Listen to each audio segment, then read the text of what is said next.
안녕하세요. 성공예감 이대호입니다.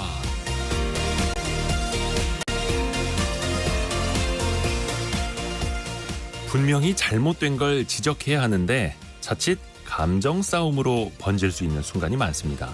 예를 들면 주차해서는 안 되는 자리에 누가 주차를 해놓는다거나 금연구역에서 담배를 피우는 사람이 있을 때 말이죠. 아니 여기에다 이렇게 차를 대놓고 가면 어떡해요?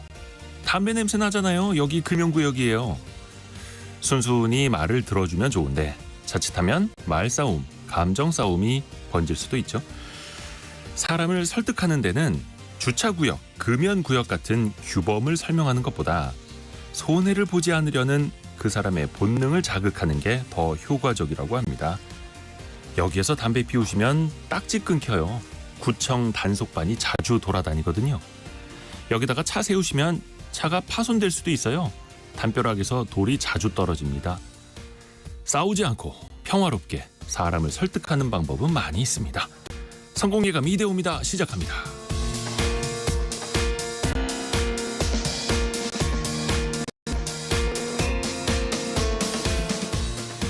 안녕하세요. 이대호입니다. 오늘은 5월 2일 목요일 아침입니다. 9시 6분 흘러가고 있고요. 왠지 월요일 같기도 한 목요일 5월 2일입니다. 오늘의 경제상식 퀴즈 내드리는데요. 바로 어제부터 시행이 된 겁니다. 여러분이 또 혜택을 보실 수도 있는 건데요. 지하철, 버스, GTX 등 전국의 모든 대중교통을 월 15회 이상 이용하면 거리와 관계없이 최소 20%, 청년층은 30%, 저소득층은 53%까지 돌려받을 수 있는 이 제도가 어제부터 시행이 됐습니다. 벌써 회원 가입자가 100만 명을 넘었다고 하는데요. 그만큼 쏠쏠하다는 얘기죠. 한 달 대중교통비로 7만 원을 쓸 때 최소 14,000원에서 최대 37,000원까지 환급받을 수 있는 이것을 맞춰주시면 됩니다. 이거를 한글로만 쓰면은 사음절, 네 글자가 될 테고요. 앞자 하나는 영문, 알파벳으로 써주셔도 됩니다. 이거 힌트 드리고 싶은데 힌트를 뭐라고 드려야 될까? 우리나라 음악은 뭐 K-팝이라고 하고 K-컬처, 요즘에 K-방사 수출 많이 하고 거기에다가 교통, 통과하는 거. 이거 더 힌트를 드려야 되나요? 뭐 하이패스 막 이런 것도 있던데. 자, 요걸 조합을 하셔서 우리 글로는 사음절 네 글자 아니면 앞에 알파벳 한자에 우리 글 이음절을 합쳐주시면 되겠네요. 자, 짧은 문자 50원, 긴 문자 100원이 되는 샵 9730 문자 메시지 열려 있고요. KBS 콩은 또 비용이 들질 않습니다. 저희가 추첨을 통해서 다양한 선물을 보내드릴게요. 유튜브를 통해서도 언제든지 함께 하실 수 있습니다. 성공이해감 이대호입니다. 자주 검색하시면 성공이 가까워집니다.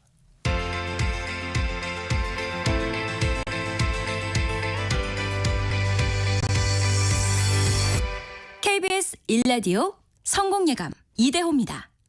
와, 7073님이 문제를 맞추기 위해서 소파에 앉아서 대기 중이었습니다라고 하면서 정답도 보내주셨습니다. 고맙습니다. 오늘의 경제뉴스 머니투데이 방송 염현석 기자, 경제전파사 강예지 에디터 함께합니다. 안녕하세요. 안녕하세요. 자, 먼저 염현석 기자 어떤 소식 준비했나요? 네, 오늘 새벽 미국의 중앙은행인 연방준비제도가 미국의 기준금리를 6회 연속 동결했습니다. 네. 이 소식 한번 자세히 알아보고요. 현재 30만 원으로 묶여 있는 한도 제한 계좌의 하루 거래 한도가요 100만 원으로 상향됩니다. 이 소식도 전해드리도록 하겠습니다. 네, 그리고 강예지 에디터는요. 네, 저출생 극복과 일자리 창출, 자산 형성 등 정부가 사회계층 간 이동을 촉진하기 위해 내놓은 방안 어떤 내용들인지 자세히 살펴보고요. 요즘 인기를 끌고 있는 무설탕 제로소주 또 무알콜 맥주가 사실은 일반 주류와 별 차이가 없다라는 조사 결과 알아보겠습니다. 네. 자, 염현석 기자가 준비한 소식부터 밤사이에 가장 큰 국제 이슈였습니다. 네. 미국 연준이 다시 한번 기준금리를 동결을 했어요. 네. 일단 그 소식부터 들어보죠. 네, 그렇습니다. 미국 연준이 기준금리를 동결했습니다. 6회 연속 동결을 한 건데요. 그 이유는 아무래도 물가가 좀처럼 잡히고 있지 않기 때문입니다. 연준은 경제 전망이 불확실하다. 그리고 인플레이션 리스크에 매우 주의를 기울이고 있다라고 밝히면서 동결의 이유를 이렇게 설명을 했습니다. 이걸 3월 회의 때랑 한번 좀 비교를 해보면요. 이 한 문구가 추가가 된 겁니다. 최근 물가 목표인 2%로 향한 추가적인 진전이 부족했다라는 표현이 이제 추가가 된 건데요. 이 때문에 금리 인하 횟수 기대감이었죠. 이제 연내 최대한 3차례 정도 있을 거다라는 기대감이 있었는데 최근에는 신중론이 더 우세해지고 있는 상황입니다. 블룸버그 통신에 따르면요. 선물 시장에서는 올해 한 차례 정도밖에 금리 인하가 없을 것이다라는 예상도 나오고 있다고 합니다. 또 연준은 이번 회의에서 6월부터 양적 긴축 속도를 조금 줄이기로 결정을 했는데요. 아무래도 경기 불확실성이 조금 커지면서 금리 인하보다는 양적 긴축 속도 감축에 이제 나선 것 같습니다. 6월부터 월별 국채 상환 한도를 월 600억 달러에서요 250억 달러로 축소해 보유 증권의 감소 속도를 줄일 것이라고 밝혔습니다. 연준이 보유 중인 채권을 매각하거나 만기 후 재투자하지 않는 식으로 시중 유동성을 흡수하는 것을 의미합니다. 그 양적 완화 속도를 이렇게 줄이는 거는요. 그러니까 기존에는 이제 재투자를 계속해서 채권에 재투자를 해주면서 돈을 풀었었고, 근데 그것을 하지 않는 방식으로 유동성을 오히려 축소해 왔었는데 이제는 유동성을 축소하는 속도부터 줄이겠다. 그렇죠. 이렇게 밝힌 거죠. 또 항상 기자회견 내용이 또 화두가 됩니다. 파월 의장이 또 뭐라고 이야기했을까요? 네, 우선 파월 의장은 기자회견에서요 금리 인상 가능성은 낮다. 라고 밝혔습니다. 그러면서 현 정책 금리를 얼마나 오래 유지할지가 통화 정책의 초점이라고 밝혔습니다. 그러면서 파월 의장은요. 금리 인하는 더 확신을 갖기 전까지 하지 않는 게 적절하다라고 판단했다면서 기존보다 더 오랜 시간 걸릴 것, 그러니까 금리 인하를 하기 위해서는 기존보다 더 오랜 시간이 걸릴 것이라고 설명했습니다. 파월의 금리 인상 일축에 미국 뉴욕 증시는요 혼조세로 마감을 했는데요.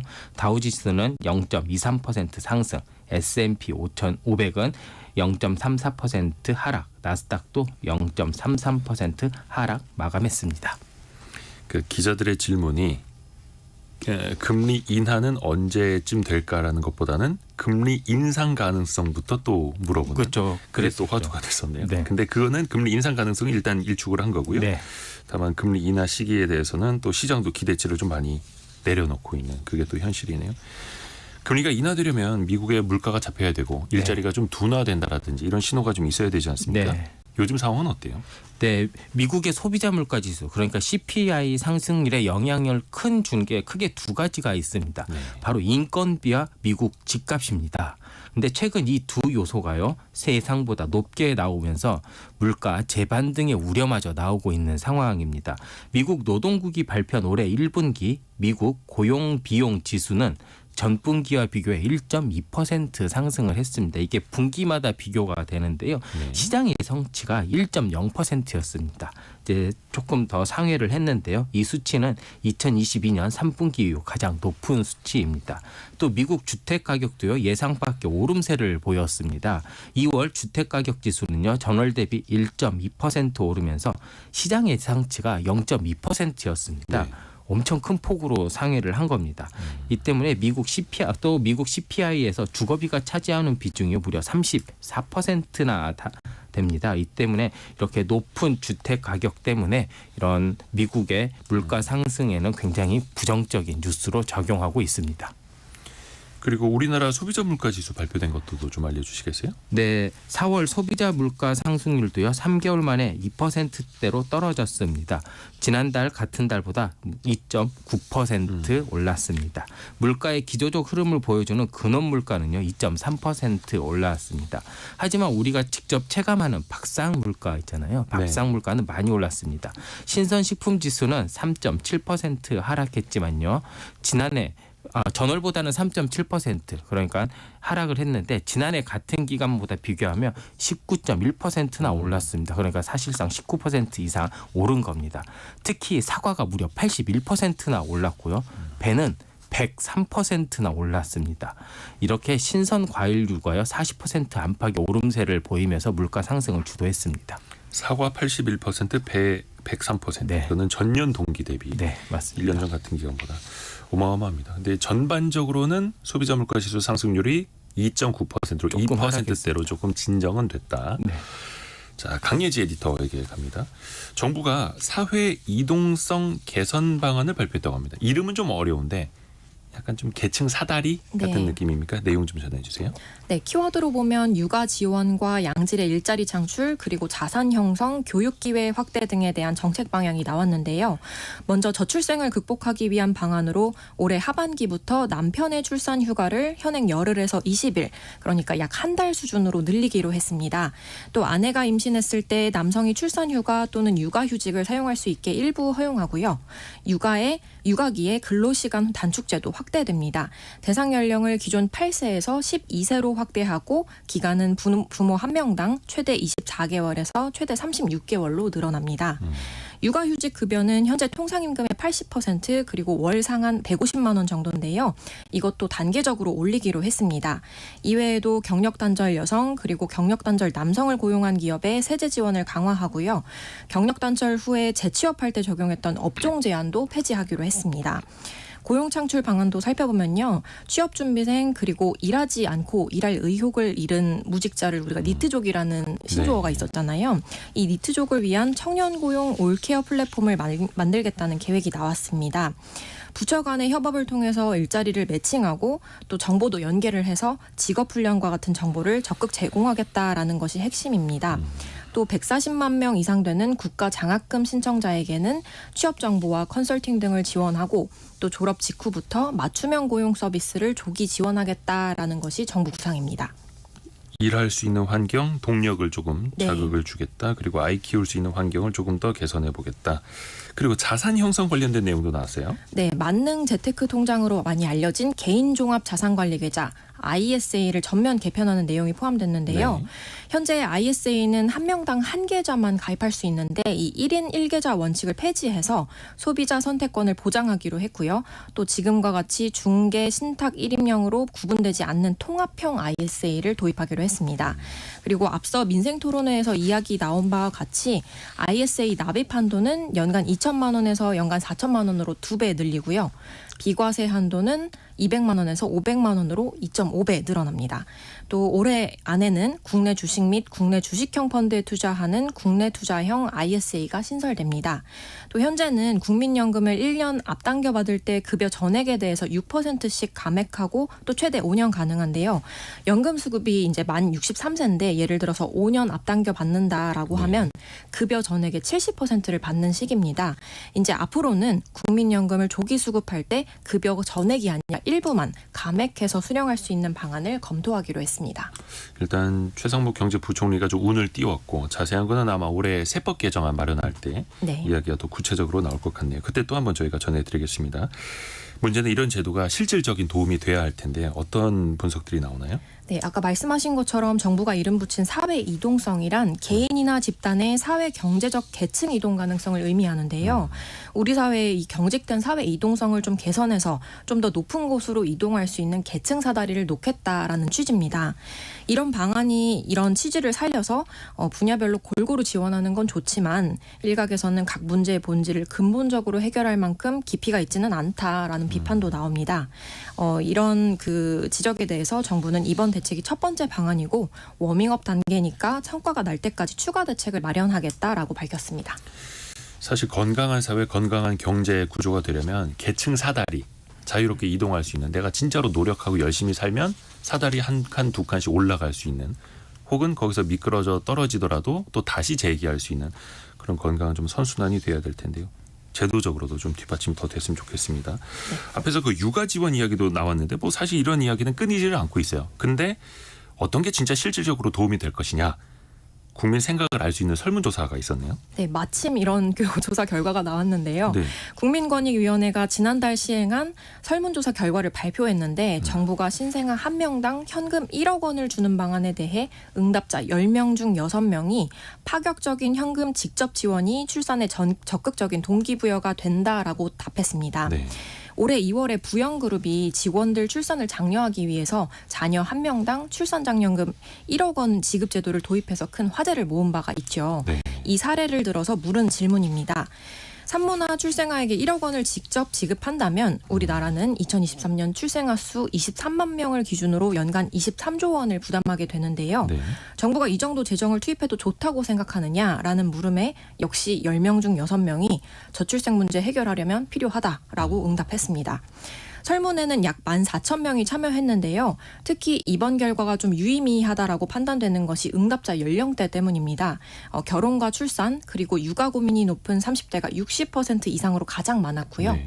또 40대가 약 15%로 30대, 40대가 전체의 4분의 3을 차지했기 때문입니다.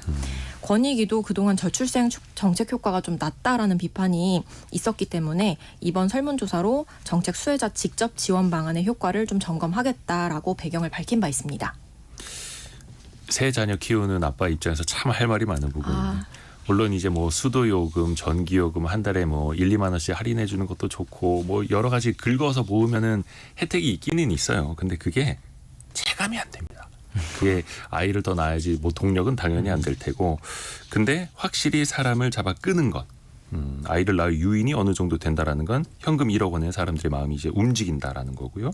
근데 이게 연간 23조 원이 들 수도 있는 얘기니까 사회적인 공감대를 조금 더 형성을 해봐야죠. 자, 염현석 기자에게 갑니다. 네. 그 거래가 없던 은행에 찾아가면 신규 계좌 열고 나서 네. 이거 뭐 급여가 뭐 한 3개월치 이렇게 이체되기 전까지는 이거 얼마 거래를 못 하더라고요. 네, 굉장히 좀 불편했었는데 이게 좀 달라진다고요. 네, 바로 그런 계좌를 이제 한도 제한 계좌라고 하는데요. 한도 제한 계좌. 네, 그렇습니다. 한도 제한 계좌는요, 금융거래 목적 확인에 이제 필요한 객관적 증빙 서류를 제출할 수 없어 입출국 통장 개설이 이제 곤란했던 은행 이용자를 위해 이제 2016년 도입한 겁니다. 그러니까 기존에 은행에 거래하지 않았었는데 갑자기 가서 내가 은행을 계좌를 하나 만들게요 했는데 이걸 사실 뭐 어떤 용도로 쓸지 정확하지 않잖아요. 그리고 이때쯤부터 이제 보이스피싱 그리고 이런 여러 이런 금융 범죄들이 많이 일어나서 이런 한도 계좌를 만들게 됐습니다. 네. 근데 이게 하루에 인출할 수 있는 금액이 30만 원입니다. 저희도 제가 얼마 전에 잘못해가지고 네. 한도 계좌로 월급을 보내가지고 그 인출을 못했었어요 이거를. 그래가지고 정말 30만 원씩 계속 며칠을 이렇게 인출을 한 경험이 네, 있었는데요. 이거를 금융위원회가 오늘부터 바꿉니다. 30만 원에서요. 하루에 인터넷 뱅킹은 100만 원, 네. 현금 자동 인출기도 100만 원. 창구 거래는요 300만 원까지 거래할 수 있게 합니다. 기존에는 인터넷 뱅킹과 ATM이 30만 원, 창구 거래가 100만 원이었습니다. 이게 거래 금액이 너무 작다 보니까 이용자들이 이렇게 불편함이 있었는데 네. 상향 한도는 별도 신청 없이 모든 기존 한도 제한 계좌에 바로 적용이 됩니다. 그리고 일괄 상향에 동의하지 않는 경우에는요 거래은행에 별도로 신청해서 기존 한도를 유지할 수 있습니다. 그러니까 이게 참 보이스피싱 방지하겠다고 네. 많은 사람들이 같이 불편을 겪어야 했었던 건데 근데 이야기한 것처럼 신청이나 이걸 절차도 좀 편해지는 거예요. 네, 그렇습니다. 한도 계좌를 일반 계좌로 변경하기 위해서는요. 다양한 서류를 내야 됩니다. 이게 뭐 월급을 내가 받고 있다라는 증명서라든지 아니면 유틸리티 이런 전기세, 수도세 이런 네. 걸 내야 되는데요. 이제 고객이 희망하는 경우에 간단한 동의 절차만 거치면요. 은행이 고객의 금융거래 목적 확인에 필요한 정보를 자동으로 수집하는 게 가능해집니다. 그러니까 한마디로 실물 자료 제출이 간소화됩니다. 다만 이게 한도 제한 계좌가요. 보이스피싱 등에 이제 좀 관련이 있다고 했잖아요. 그래서 사기 이용 계좌에 대해서는 제재가 더욱 강화가 됩니다. 예를 들어 사기 이용 계좌로 사용된 통장이요. 사기 이용 계좌로 재사용되는 것을 이제 막기 위해 네. 이제 지급 정지가 해지된 후에도요. 이 통장은 인출 이체 한도가 더 축소가 됩니다. 그리고 근로장려금, 자녀 장려금에도 변화가 있다고요? 네, 그렇습니다. 근로자녀 장려금은요. 저소득 가정의 생계와 자녀 양육을 돕기 위한 지원금입니다. 이게 올해 신청 대상이요. 거의 2배 이상 늘었습니다. 총 근로자녀 장려금 대상은요. 390만 가구인 것으로 확인이 됐는데요. 네. 국세청이 오늘부터 근로자녀 장려금 정기 신청 안내문을 발송합니다. 금액은 작년보다 증가한 4조 2천억 원이고요. 가구당 평균 지급 금액은 109만 원입니다. 지난해와 지급 대상 기준이 조금 달라졌습니다. 한번 체크해 보시면 좋은데요. 네. 저출생 대책의 일환으로 자녀 장려금 소득 기준이 부부 합산 7천만 원 미만으로 이제 상향이 됐고요. 최대 지급액도 자녀 한 명당 100만 원으로 인상이 됐습니다. 신청 기한은 오늘부터 31일까지이고요. 신청한 장려금은 소득, 재산 등 지급 요건을 심사해서 8월 말에 지급될 예정입니다. 자녀 장려금 소득 기준이 부부 합산 7천만 원 미만으로 네. 조금 더 높아졌다라는 거죠. 네, 해당되시는 분들은 31일까지 신청하시면 된다라는 거고요. 강희애제 에디터에게 갑니다. 요즘 뭐 제로 슈가, 음료부터 뭐 술까지 무설탕 제품들이 엄청나게 인기더라고요. 근데 이게 참 반전 결과가 나왔어요. 네, 무설탕 소주 하면 설탕이 안 들어갔으니까 당류와 열량이 일반 소주보다 크게 낮을 것이라는 게 소비자의 일반적인 인식인데요. 네. 한국소비자원이 국내에서 판매되고 있는 5개 제로슈거 소주를 시험 검사한 결과 당류는 표시대로 검출되지 않았습니다. 근데 문제는 일반 소주도 당류가 100ml당 평균 0.12g으로 제로슈거 소주로 표시할 수 있는 수준이라는 점인데요. 식품 100ml 또는 100g당 당류가 0.5g 미만이면 무당류 강조 표시를 할 수 있기 때문입니다. 그러니까 이 기준이라면 네. 일반 소주나 제로 슈거 소주나 사실 당류 함량이 비슷하다라고 볼 수 있다는 겁니다. 또 제로 슈거와 일반 소주 간 열량 차이도 알코올 도수를 고려하면 크지 않다라는 분석이 나왔습니다. 제로 슈거 소주 열량을 일반 소주와 비교해 보니 불과 약 3칼로리에서 15칼로리 정도 낮더라라는 겁니다. 3칼로리 차이. 네, 예를 들어서 롯데칠성 음료의 제로 슈거 제품인 처음처럼 세로의 당류가 불검출, 일반 처음처럼의 당류는 0.06g인데요. 열량은 처음처럼 세로가 약 89칼로리, 그리고 일반 소주가 92칼로리로 3칼로리 차이 납니다. 어찌됐든 간에 낮기는 난데 그 칼로리 차이가 3칼로리 차이다. 그러니까 뭐 사실상 과도한 음주가 주는 해로움이 더 큰 거지. 저도 술 잘 못해가지고 무알콜 맥주 이런 거 좋아하거든요. 근데 네. 알코올이 없는 무알콜 제품도 좀 비슷한 결과가 있어요. 네, 마트에 가보시면 비알콜, 논알콜, 무알콜, 알콜 프리 이런 식으로 다르게 표기되는 점 때문에 맞아요. 이제 혼란을 키우잖아요. 식약처 표시 기준에 따르면 알코올 함량이 0%면 무알콜, 1% 미만이면 비알콜로 각각 표시하게 됩니다. 시장에서 무알콜 맥주는 0.00, 비알콜 맥주는 0.0으로 표시하는 게 보통인데요. 소량이기는 하지만 알코올이 들어있음에도 소비자가 비알코올을 무알콜로 오해할 소지가 있다라는 지적이 나왔습니다. 또 무알콜 맥주 제품 중에는 일부는 당류가 일반 제품보다 오히려 높다라는 점에 우리 청취자분들 유의하시면 좋겠습니다. 예를 들어서 칭따오의 비알코올 제품인 칭따오 논알콜릭에 들어간 당류는 일반 칭따오 맥주보다 10배 이상 많았고요. 카스와 하이네켄의 비알콜 맥주도 일반 제품보다 당류가 높았습니다. 소비자원은 이번 결과에 대해서 유관부처와 함께 제로 강조 표시 개선 방안 등을 협의하기로 했습니다. 어떻게 보면 또 이제 마케팅 수단으로도 활용되는 것들이니까 소비자들이 조금 더 매의 눈으로 지켜봐야겠습니다. 경제전파사 강예지 에디터, 머니투데이 방송 염현석 기자 함께했습니다. 고맙습니다. 감사합니다.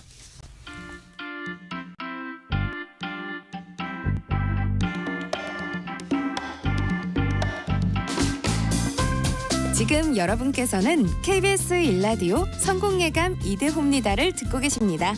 참여해주신 여러분께는 추첨을 통해 아름다운 식탁 창조 주비푸드에서 자연에서 갈아 만든 생와사비를, 쉽고 빠른 판촉물 제작 시너지 기프트에서 진동 클렌저 마사지기를, 그리고 성공예감에서 준비한 커피 쿠폰을 보내드립니다. 당첨자는 성공예감 이대호입니다 홈페이지에서 확인하세요.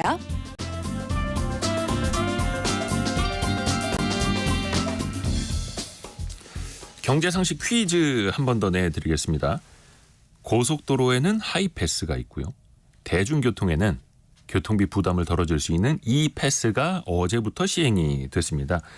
10개 카드 회사에 카드를 신청한 뒤에 공식 앱이나 홈페이지에서 회원 가입을 하시면 되는데요. 체크카드라면은 적립액을 환급받고요. 신용카드라면은 다음 결제 대금에서 자동으로 차감되는 방식이라고 합니다. 근데 벌써 앱 마켓 같은 데 있죠. 어플리케이션 마켓 같은 데 들어가서 보면은 헷갈릴 수 있는 유사한 이름들의 앱이 많이 또 등장해 있더라고요.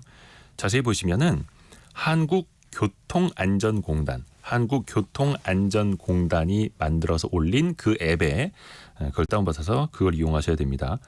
과도한 광고나 유료 결제를 유도한다면 우선 의심부터 좀 하시길 바라겠고요. 자, 이거는 어떤 카드일까요?를 맞춰주시면 됩니다. 하이패스 느낌이 나기도 하는데 앞 글자가 좀 다릅니다. 우리는 코리아. 짧은 문자 50원, 긴 문자 100원이 드는 샵 9730이나 KBS 콩으로 보내주시면 됩니다. 오늘의 움직임에 주목하고 세상의 흐름을 놓치지 않습니다. 여러분의 내일을 응원하며 성공의 열쇠를 함께 찾아갑니다. 성공예감 이대호입니다. 아이고, 조금 전에 7300님이 K카드라고. 이거는 오답입니다. K카드 아니고요. 저희가 커피 쿠폰을 또 많이 보내드리거든요. 근데 커피 좋아하시는 분들 특히 유념해서 들어주셔야겠습니다. 유로모니터라는 시장조사 업체에 따르면요, 지난해 한국인이 한 명당 연간 마신 커피가 405잔이라고 합니다. 하루에 한 잔 이상 평균적으로 마신다는 거죠. 자, 그런데 요즘에 원두 가격이 또 엄청 오르고 있습니다. 1,000원대 저가 커피도 많이 있는데 충북보건과학대학 이상규 교수를 연결해서 이 커피 시장 또 커피 가격 동향 점검해 보겠습니다. 이상규 교수님. 안녕하세요. 안녕하세요. 네. 우선은 저도 이제 커피를 참 좋아하는데 원두 품종 이 종류가 또 천차만별이기도 하고요. 이걸 크게 아라비카, 로부스타 이렇게 나뉘더라고요. 우선은 좀 요거부터 한번 우리 같이 공부해 볼까요? 네, 아라비카 종은 전 세계에서 생산되는 양이 한 70% 정도 되고요. 네. 주로 고급 커피가 많이 쓰여진다고 하고 있고, 우리가 말하는 원두 커피를 내려 먹을 때, 이럴 때 이제 주로 사용되는 커피라고 보시면 되겠고, 로부스타 커피는 아시아나 서아프리카가 중심으로 돼서 생산되고 있는 좀 일반적으로 저가의 커피를 말합니다. 그래서 주로 이제 인스턴트 커피, 믹스 커피의 원료가 되고 있고, 또 저가 커피도 보통 로부스타를 20% 내외 정도 사용하고 있습니다. 그러니까 로부스타는 주로 이제 베트남 같은 데서 나고 아라비카는 브라질, 콜롬비아 이런 데 나는데 아라비카가 거의 한 70%다. 네. 근데 이제 상대적으로 저렴했던 로부스타가 최근에 1년 동안 70%나 올랐다고 하더라고요, 가격이. 네, 그렇습니다. 아라비카는 그 사이에 한 20% 올라서 네. 두 원두 값이 좀 비슷해졌다고 합니다. 이거 어떤 이유가 있는 겁니까? 이게 아라비카 커피나 이 로부스타 커피 모두 커피는 선물 시장에서 거래가 되는데요. 네. 아라비카 커피 선물 시장은 뉴욕에 있고 로부스타 커피의 선물 시장은 런던에 있거든요. 네. 근데 이 로부스타 커피가 주로 많이 생산되는 게 베트남이나 인도네시아 또 브라질은 뭐 워낙 시장이 전 세계의 3분의 1 정도를 생산하니까 로부스타도 많이 생산하고 있습니다. 네. 그런데 갑자기 기후 변화라든지 특히 이 로부스타를 많이 생산하는 베트남 같은 경우는 뭐 90여 %를 거의 로부스타를 생산하고 있는데 네. 이 베트남이 그 가뭄이 있어가지고 엘니뇨에 의한 가뭄이 있어가지고 생산량이 급감을 했습니다.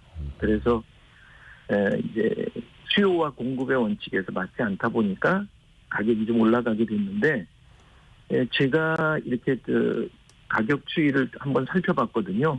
그랬더니 한 30년 동안 네. 정상적으로 이렇게 조금씩 가격이 올라가는 거는 이제 볼 수가 있는데 브라질에서 한번 서리가 크게 내려가지고 한 차례 1, 2년 정도 가격이 급등한 적이 있었거든요. 근데 근래에는 팬데믹 이후에 아주 상당히 가파르게 올라가는 추이고 특히 작년 말부터 올해까지 이 로부스타 가격이 올라가고 있어서 저가 커피 시장에 충격을 주고 있습니다. 아하, 특히 저가 커피에 많이 쓰이던 로부스타 가격이 더 많이 올라서요. 참. 네. 근데 말씀해 주신 것처럼 커피 원두가 워낙 기후 변화에 민감한 작물이어가지고 네네. 어떻습니까? 작황이 좀 단기간 안에 개선되긴 좀 무리가 있을까요? 어때요? 이 커피가 재배되는 지역은 주로 이제 아열대 지역, 열대 지역이거든요. 그런데 이제 이 지역의 날씨가 우기하고 건기로 주로 나뉩니다. 그래서 우기는 이제 4월 달부터 한 10월 정도까지고 건기는 11월부터 한 3월 정도까지인데 이기에는 우리가 요즘에 볼 수 있는 그 갑작스러운 소나기 같은 거 이제 스콜이라고 얘기하는데 네. 스콜이 한 두세 차례 정도 보통 내려야 됩니다. 근데 이제 이게 며칠씩 내리지 않게 되면 이제 가뭄이 지속된다고 보고 있고 아하. 또 사실 이 커피라는 작물이 취약한 게 가뭄과 설인데 예. 전에 그 브라질에서 그 가격 폭등이 있었을 때는 브라질에 또 서리가 내렸을 때입니다. 그래서 실제로는 연평균 기온이 15도, 24도, 뭐 14도에서 25도 이런 정도 되고 있기 때문에 네네. 사실 커피 재배에 좋은 조건을 갖고 있었는데 이 서리가 사실 15도, 14도에서 서리가 내기가 좀 어려운데 네. 이렇게 이상 기후가 오기 때문에 생산량에 차질이 있는 거고 이런 것을 극복하기 위해서는 결국 농부들이 커피 나무를 이제 개량하고 종자 개량을 하고 있는데 네네네. 이 종자 개량을 하게 되면 보통 3년에서 5년 정도 시간이 걸립니다. 네. 그래서 금방 회복하기는 좀 어렵지 않겠나 보고 있습니다. 이거는 진짜 기후 변화와 맞닿아 있는 거여서 하루아침에 달라지기도 어려운 거고요. 그래서 그런지 지난해 커피 생산량이 줄면서 커피 생산량보다 소비량이 더 많았다 하더라고요. 네. 그러면 이 공급이 수요를 따라가지 못하는 건데 그렇게 되면 원두 가격은 계속해서 이제 상방으로 상승할 수밖에 없는 요인이 더 크다 이렇게 볼 수 있을까요? 네, 그렇습니다. 특히 이 중국 사람들이 차를 많이 마셨었는데 네네. 이 중국 사람들이 커피에 눈을 돌리기 시작해서 아, 이 커피의 수입이 상당히 많아졌고 심지어는 윈난성이라고 하는 차를 재배하는 그 세계적인 지역에서도 네. 차나무를 제거하고 커피를 심고 있는 심정입니다. 그래서 뭐 수요 공급의 원칙에서는 먹는 양은 자꾸 늘어나고 있는데 네. 재배하는 곳은 조금씩 줄고 있다. 뭐 그 이야기는 뭐 여러 가지 원인이 있는데 네네네. 채산성에 관련된 것도 있고, 그러니까 예를 들어서 뭐 두리안이나 또는 뭐 아보카도 같은 걸 심게 되면 수익성이 더 좋고 또 커피 나무는 우리가 쌀밑자를 88번 손을 댄다고 해가지고 뭐 쌀밑자를 썼다고 얘기하더라고요. 근데 이 커피도 88번 손을 댈 만큼 손이 많이 가고 노동력을 많이 필요로 합니다. 그렇군요. 그래서 어떻게 보면은 가격도 하방은 단단하게 있는 거네요. 내릴 수는 없고 또 올라갈 수 있는 요인밖에 지금 보이질 않는 거고. 모르겠습니다. 중국 쪽에서 훗날 뭐 커피 재배가 갑자기 많이 늘어나면 공급이 또 올라올 수도 있을까요? 그쪽에서는 커피를 재배할 글쎄요. 수 있는 환경인가요? 근데 이제 그 지역적으로 예. 윈난성에서 재배할 수 있는 정도의 양이 뭐 브라질이나 인도네시아나 이런 정도로 그 양이 되지 않습니다. 아하, 그렇군요. 앞에서 말씀해 주신 것처럼 저가 커피에 많이 쓰이던 로부스타 이 원두가 네. 많이 올랐고 그래서 그 저가 커피 매장들이 또 가격을 올릴 수밖에 없는 그런 환경이라고 하던데요. 이게 마진을 봤을 때는 어떻게 불가피하다고 보십니까? 어떠세요? 글쎄요, 커피값이 정해지는 게 이제 100이라는 지수가 있다면 네. 인건비가 한 30% 정도 차지하고요. 예. 임대료나 세금 이런 게 또 한 30% 정도 되고 제조비 뭐 또는 재료비, 업장 경비 뭐 이런 거 해서 한 30% 정도 됩니다. 네. 그러다 보니까 이유는 약 10% 정도 되거든요. 뭐 정확히는 데이터상으로는 카페의 이유는 8.8% 내외다 이렇게 얘기하는데 이 원두값이 저가 커피일수록 원두값의 포션이 높아져서 한 20% 이상 되거든요. 그러다 보니까 이 로부스타 가격이 많이 올라가게 되면 커피 가격은 당연히 올라갈 수밖에 없다. 그렇게 예를 들어서 4,000원, 5,000원짜리에서 차지하는 그 원두 가격의 비중과 2,000원짜리 커피에서 차지하는 원두 가격 비중이 이제 다를 수밖에 없으니까요. 네. 그러네요. 또 하나 초코라떼라든지 녹차라떼, 딸기라떼 이런 네네. 것들 많지 않습니까? 네. 근데 사실 여기에 커피는 안 들어가는 걸로 알고 있는데요. 커피 원두가 안 들어가는 것들도 또 같이 가격이 오르고 있더라고요. 이게 프랜차이즈들이 보통 한 가지 재료의 가격이 올라가게 되면 네. 대체적으로 가격을 좀 올리죠. 전반적으로. 왜냐하면 한 번 또 가격을 올리면 내리기도 힘들고 또 이 다음에 올 수 있는 그 어떤 가격적인 이 피해, 데미지를 미리 처리해야 되기 때문에 이제 가격을 좀 올리게 되는데 그 카카오 시장도 또 마찬가지로 카카오나 커피가 재배되는 지역이 좀 유사합니다. 네. 그러다 보니까 생산량이 급감하다 보니까 이것도 가격이 많이 올랐고 이 카카오가 많이 생산되는 경우는 이제 그 주로 서아프리카 지역이거나 남미의 이제 몇 개 나라 정도인데 요것도 뭐 원자재의 상승이라고 볼 수 있는데 뭐 그 이외에는 우유값이 조금 또 올랐죠. 네. 그래서 이제 우유값 오른 거와 코코아 같은 그 원자재가 오른 거에 대한 영향으로 가격이 좀 오를 수밖에 없고 프랜차이즈는 미리 예측해서 조금 올려주는 성향이 좀 있습니다. 그렇죠. 뭐 커피 원두만 올랐겠습니까? 뭐 코코아도 지금 엄청나게 오르고 있고 우유 가격도 올랐고 임대료도 오르고 있고 인건비도 오르고 있고. 네. 그러니까 저가 커피 매장들의 무기가 가성비였던 건데요. 그러면 그 가성비를 앞세웠던 뭐 저가 프랜차이즈라든지 아니면 동네에서 조금 더 값싸게 장사하시던 분들은 경쟁력이 좀 떨어진다라고 이렇게 봐야 되는 걸까요? 그러면? 그렇죠. 이제 원자재 값이 올라갔으니까 조금 이제 가격 경쟁력이 떨어지는데 또 우리 일반인들이 착각하고 있는 것 중에 하나가 뭐냐면 네. 저가 커피는 모든 메뉴가 다 정말 저가인가 또 한번 생각해 볼 필요가 있습니다. 왜냐하면 아메리카노나 아이스 아메리카노 같은 경우는 실제로 저가입니다. 그런데 다른 베리에이션 메뉴 같은 경우는 큰 차이가 나지 않습니다. 그러니까 이름이 긴 커피들이죠, 막. 예. 네. 무슨 뭐 여러 가지 인플레시, 뭐 그 부재료들이 블랙버스트, 들어가는 예. 것들 이런 네. 것들이 이제 가격이 조금 차이가 적다는 거고 그리고 이제 카페에서 그 가격을 정할 때도 뭐 아이스가 들어가면 500원 정도 비싼 게 보통인데 네. 실제로 얼음값이 500원 정도 들어가느냐는 거죠. 그렇죠. 그건 아닌데. 그렇지는 않습니다. 그게 이제 또, 곧 부가가치라는 거고요. 그렇죠. 네. 그리고 또 뭐 아메리카노가 양을 많이 주게 되면 또 가격이 비싸지냐? 실제로는 뜨거운 물이니까 뭐 원가로 따지면 몇 원 정도 수준이라고 볼 수 있습니다. 그리고 그 믹스 커피나 캡슐 커피는 아직까지는 조금 가격 인상 움직임이 좀 보이질 않던데요. 어떨까요? 네. 앞으로 이쪽도 올릴 수밖에 없을까요? 사실 이 선물 시장에서 그 가격이 형성되고 나면 대개는 이게 한 2달에서 3달 정도가 이 실제적으로는 영향을 미치거든요. 예를 들면 석유류 그러니까 산유국에서 석유를 수입해 오는 것처럼 이 세계에서 물동량이 가장 많은 게 석유고 네. 두 번째 많은 게 이제 커피라고 하는데 석유 값이 산유국에서 뭐 얼마 올렸다고 해가지고 우리가 지금 당장 주유소에 가서 금액이 금방 올라가는 건 아니거든요. 근데 이제 이렇게 국가가 정책적으로 관리를 한다든지 또 이 산업 규모 자체가 사실 커피와 석유가 비교할 수 없기 때문에 커피 같은 경우는 선물 가격이 오르면 우리나라에서 금방 이 가격을 올려놓고 이렇게 영향을 주는 게 좀 아쉽다? 이렇게 볼 수 있습니다. 또 시차를 두고 반영이 될 수밖에 없고요. 마지막으로 요즘 여쭤볼게요. 그 요즘에 디카페인 커피 많이들 드시던데 카페인이 없는 커피. 이 네. 카페인이 없는 커피는 이론적으로 더 싼 게 맞습니까? 오히려 더 비싼 겁니까? 사실은 공정이 한 번 더 들어가거든요. 디카페인을 제거하는 디카페인 커피는 이제 3가지 방법으로 주로 이제 하게 돼 있는데 네.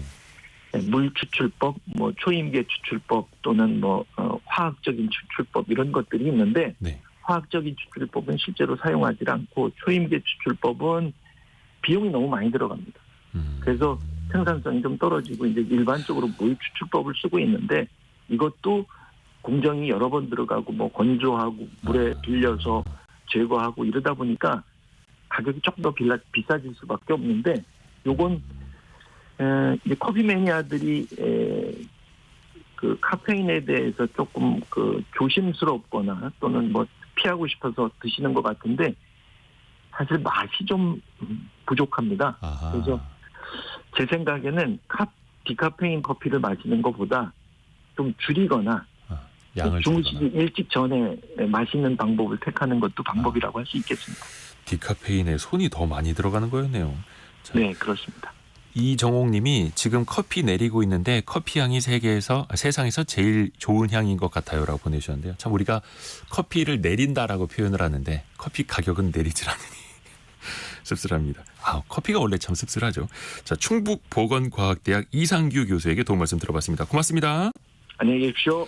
라디오 정보센터 다녀옵니다. 정부는 주요 국가의 금리 인하 시기나 폭, 중동 긴장감 확대 등으로 불확실성이 여전한 만큼 관계기관이 긴밀히 공조하기로 했습니다. 최근 외국인 증권자금 순유입이 계속되는 등 자금 시장은 비교적 안정적인 상황이라고 평가했습니다. 미국의 중앙은행인 연방준비제도가 기준금리를 현행 연간 5.25에서 5.5%로 동결했습니다. 지난해 9월 이후 6회 연속으로 동결입니다. 지난달 소비자 물가지수가 1년 전보다 2.9% 상승했습니다.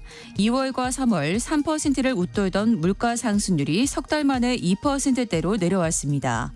다만 사과와 베를 중심으로 신선 과실은 38.7% 상승하며 높은 오름세를 이어갔습니다. 오늘 개최될 국회 본회의에서 일부 조항이 수정된 이태원 참사 특별법이 통과될 것으로 보입니다. 국민의힘과 더불어민주당은 어제 협의를 통해 특별조사위원회 위원을 9명으로 구성하기로 했습니다. 지금까지 라디오 정보센터 뉴스 정한나였습니다. 하이브하고 자회사 어도어의 경영권 갈등 많이 들어보셨을 겁니다. 근데 또 그게 엉뚱한 곳으로 불똥이 튀고 있더라고요. 어떤 사이비 종교단체와 연관이 있다, 막 이런 이야기까지 번지고 있는데 모르겠습니다. 저도 뭐 진실이 뭔지는 모르겠습니다만 이게 이번 사례를 굳이 저희가 뭐 직역해서 이야기하는 건 아니더라고요. 아니고 각종 음모론이 또 때때로 많이 펼쳐지기도 하는데요. 또 사람들이 그걸 또 많이 좋아하기도 하고 또 믿는 사람들도 많습니다. 과연 그건 어떤 심리 때문에 그런 걸지 심리학 개론 시간에 한번 다뤄보고자 합니다. 연세대 이헌주 연구교수입니다. 안녕하세요. 네, 안녕하세요. 물론 이게 진위는 나중에 따져봐야겠습니다만 이른바 음모론이라고 하는 거에 네. 또 특히 이제 먼저 빠져드는 분들이 좀 있지 않습니까? 네. 어떤 경우일 때 좀 그럴까요? 일단은 음모론이 또 이렇게 어느 정도의 진실을 가지고 있는 경우도 있기 때문에 네. 저는 선순환적인 기능도 있다고 생각합니다. 뭐 의혹 제기. 네. 그러나 이제 지나친 것이 문제가 되죠. 그리고 좀 너무 좀 확장된 어떤 측면들 이런 부분들이 문제가 될 수 있는데 특히 사회적인 관점에서 볼 때는 여러 좀 경제적인 어려움이나 사회적인 혼란 같은 게 나타날 때 사실은 음모론이 좀 더 발휘된다. 그러니까 누가 그래서 그렇더라라고 말하는 것은 아주 복잡한 사회 현상에 대해서 좀 명확한 원인을 발견하게 해서 심리적 안정감을 주는 경우들이 있고요. 오히려 이런 음모론이 심리적인 안정감을 준다고요? 네, 왜냐하면 너무 복합적 사례 때문에 그래라고 하는 것보다는 누가 어떤 특정 단체가 어떤 특정 나라가 어떤 특정 경제적인 어떤 회사가 한 거야라고 얘기하면 명확해지는 어떤 원인이 나오기 때문에 뭔가 그냥 심플하게 만들어주니까요. 네, 그것이 불안을 좀 줄일 수 있는 하나의 위안이 되긴 하죠. 그리고 경제적 그런 사회적 관점 말고 개인적 관점에서 보면 약간 확증 편향이라는 개념이 있습니다. 그 확증 편향이 강한 사람들. 그러니까 예를 들자면 자신이 믿는 것에 도움이 되는 정보만 선택적으로 가져오고 또 자신이 믿고 싶지 않은 정보는 의도적으로 외면하게 되는 그런 경향이 있죠. 뭐 예를 들어 볼게요. 네. 뭐 지구 평면설이라고 되게 유명한 음모론이 있어요. 그러니까 지구가 평평하다. 네, 평평하다. 그래서 이제 지구가 평면이다 이렇게 주장을 하는데 둥근 사진을 이제 가져오는 거예요. 네. 그러면은 이것도 어디서 조작한 걸 가져왔냐. 그럼 이제 출처가 나사다. 뭐 이렇게 하면은 거기가 바로 범인이야. 이렇게 가버리는. 나사가 음모론을 만든 거다. 네. 평평한 지구를 동그랗게 깎아서 사진을 조작한 거다. 이런 식으로. 그렇게 가버리는. 그러니까 믿지 않는다는 거죠. 끝까지. 네, 그렇죠. 그래서 내가 생각한 게 무조건 맞아. 네. 다른 게 다 조작된 거예요. 그래서 음모론에 또 음모론으로 가는 건데 오히려 그렇게 단순화해버리면 심리적 안정감을 느낀다. 네. 이게 참 역설적이네요. 근데 네. 이게 이 음모론을 당하는 입장에서 보면 속된 말로 이제 환장을 노릇 아닙니까? 그렇죠. 자, 해명도 하고 객관적인 증거를 들이밀어도 네. 안 믿어요. 네. 예전에 그 에픽하이 타블로시가 그런 논란이 네. 있었죠. 진짜 스탠퍼드 대학교 나온 거 맞냐? 네. 스탠퍼드 대학교 졸업장까지 보여줘도 네. 저거 그 위조된 거 아니냐. 네. 끝까지 안 믿어요. 네. 끝까지 믿지 않는 건 또 어떤 심리일까요? 그러니까 사실은 어떤 음모론이 있을 때는 자기 스스로가 그것이 이렇게 또 이렇게 들여다 보면은 뭔가 정합적으로 맞는 것 같기도 하고 혹하는 부분이 있긴 하거든요. 네.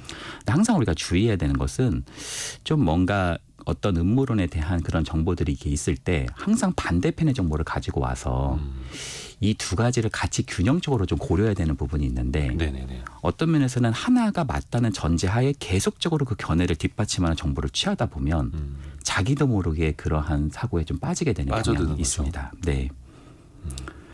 그러니까 뭐 예를 들자면 특정 세력이 뭔가 어떤 것을 했다. 뭐 졸업장을 만약에 뭐 저는 정확한 사진요 사건에 대해서 정확하게 모르지만 뭐 졸업장을 내가 제출했다. 그러면 그게 뭔가 조작에 뭐가 있다. 뭐 그것은 어디서 뭐 어떻게 누가 또 누가 뭐 타진요하고 뭐 반대편의 세력이 뭐 그렇게 한 거다. 뭐 연루되어 있는 거 아니냐. 연루되어 있는 뭐 다른 게 있다. 이런 점입가경이죠. 그렇죠. 이런 새로운 논리가 계속 발휘되게 되는 그런 부분이 있죠. 또 오히려 이제 해명하려고 나온 사람한테 뻔뻔하다. 그렇죠. 얼마 받았냐 막 이러기도 하고요. 네. 아니 그러면은 이럴 때는 어떻게 해야 됩니까? 이거를 해명은 해야 되겠고 네. 진실은 밝혀야 되겠는데 일단 사람들은 한쪽에 푹 빠져가지고 네. 들으려고도 하지 않고 네. 이럴 땐 뭐 방법이 있습니까? 일단은 그 표적이 된 사람 입장에서는 네. 너무나 힘들 것 같아요. 솔직히 말하면. 근데 맞아요.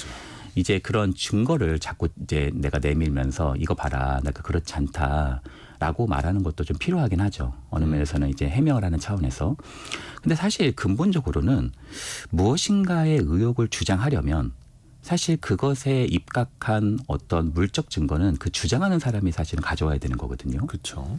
그래서 내가 그런 부분이 굉장히 지금 피해를 입고 있으니까 내가 뭔가 증거를 내는 것도 필요하지만 그것을 주장하는 뒷받침하는 증거가 무엇이 있는지를 그 사람에게 요구하는 것도 필요합니다. 그래서 그 증거를 가져오는 것에 대해서 내가 오히려 반대의 주장을 펴는 것이 오히려 더 나을 수 있다. 그러니까 내가 어떤 주장을 가져오게 되면 그쪽에서 또 이건 뭐가 조작된 거다 이런 식으로 갈 수 있으니까 그쪽에서 그렇게 생각하는 주장을 가져와라. 그래서 명확한 물적 증거를 모아서 그것에 대해서 반박하고 그것에 대해서 비판적으로 고찰해보는 것이 필요할 수 있다. 이렇게도 말씀드릴 수 있겠네요. 근데 또 사람들 입장에서는 간혹 이 음모론이 또 진실이 될 때도 있어서 네. 굉장히 혼란스럽잖아요. 네.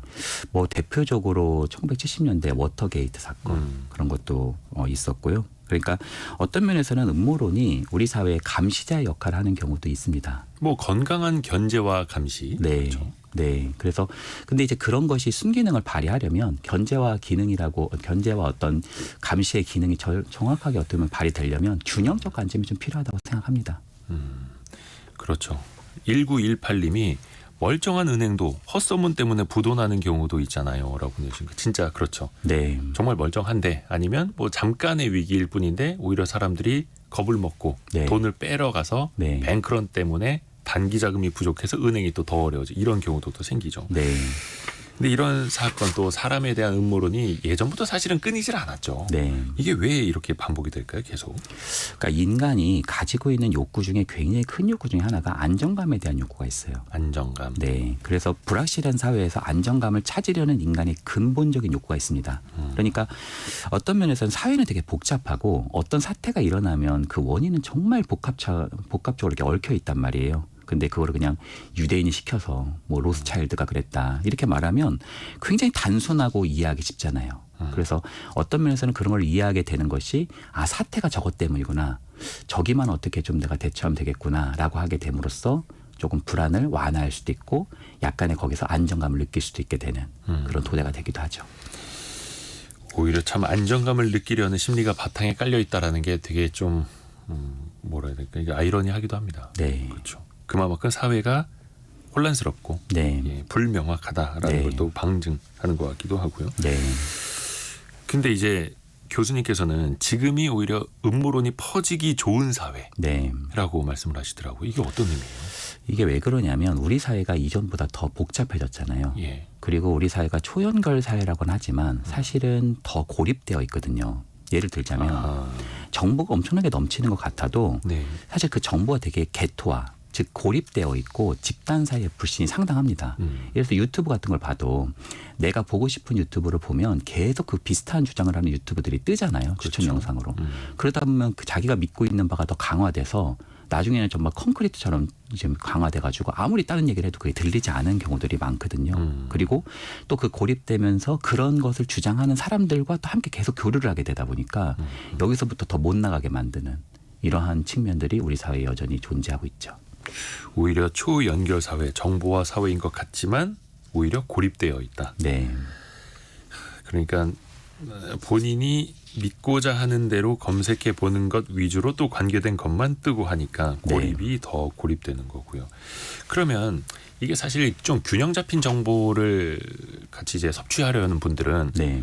애초에 균형이 잡혀 있을 겁니다. 네. 근데 균형을 잃으신 분들은 네. 균형을 잡기가 더 어려울 것 같은데 네.